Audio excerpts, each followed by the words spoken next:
আসন্ন শারদীয় দুর্গাপূজা উদযাপন উপলক্ষে বিএনপির ভারপ্রাপ্ত চেয়ারম্যান তারেক রহমানের নির্দেশে পূজা মন্দির কমিটি এবং হিন্দু সম্প্রদায়ের সাথে মতবিনিময় সভা অব্যাহত রয়েছে।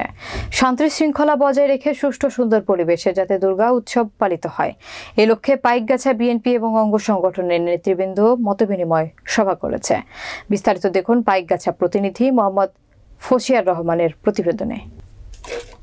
শনিবার বিকেলে খুলনার পাইকগাছা উপজেলার গদাইপুর মঠ বাটি শ্রী শ্রী রামকৃষ্ণ সেবাশ্রমে প্রাঙ্গণে এ মতবিনিময় সভা অনুষ্ঠিত হয়। এ সময় প্রধান অতিথি হিসেবে উপজেলার শোলাদানা ইউপির সাবেক চেয়ারম্যান বিএনপি নেতা এস.এম. এনামুল হক বলেন, গণ আন্দোলনের মুখে স্বৈরাচার ফ্যাসিস্ট হাসিনা দেশ ছেড়ে পালিয়ে গেলেও তার দোসররা দেশে অস্থিতিশীল পরিবেশ তৈরি করতে চক্রান্ত করছে, আর এই জন্য তারা হিন্দু সমাজের সবচেয়ে বড় ধর্মীয় উৎসব শারদীয় দুর্গা উৎসবকে টার্গেট করে নাশকতা সৃষ্টি করে বহির্বিশ্বে বাংলাদেশকে জঙ্গি এবং সন্ত্রাসী রাষ্ট্র হিসেবে পরিচিত করে তুলতে নানা রকম চক্রান্ত আঁকছে।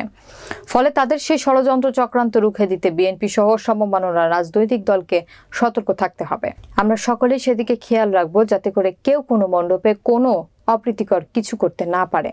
মতবিনিময় সভায় বিশেষ অতিথি হিসেবে বক্তব্য রাখেন উপজেলা বিএনপির সহসভাপতি আসলাম পারভেজ, জেলা বিএনপির সাবেক সদস্য সাংবাদিক জি.এম. মিজানুর রহমান মিজান, উপজেলা স্বেচ্ছাসেবক দলের আহ্বায়ক সাজ্জাদ আহমেদ মানিক, পূজা উদযাপন কমিটির সন্তোষ কুমার সরকার, প্রশান্ত কুমার সরকার, কাজল সর্দার, মিলন রায়চৌধুরী, সাবেক ইউপি সদস্য জগন্নাথ দেবনাথের পরিচালনায় এ সময় উপস্থিত ছিলেন বিএনপির নেতা বদিউজ্জামান সর্দার, বিএনপি নেতা আমিনুল ইসলাম, সাইফুল রহমান তারেক, লিপ্টন সর্দার, আসলাম পারভেজ, পার্থ সার্থী সরকার, পূজা উদযাপন কমিটির সন্তোষ কুমার সরকার, প্রজিত রায়, কল্লোল মল্লিক, নারায়ণ ঘোষ, গৌরপদ মণ্ডল, বিএনপি নেতা জিয়াউদ্দিন নায়েব, শাহিনুর রহমান, ফয়সাল রাশেদ ছনি, আবু ইসহাক, আবু হানিফ, বুলবুল আহমেদ, মিনারুল ইসলাম, কাজী সিফাতুল্লাহ, কাজী শুভ জসিম গাজী, আজিজুর রহমান মোল্লা সহ বিএনপি ও অঙ্গ সংগঠনের নেতাকর্মীরা।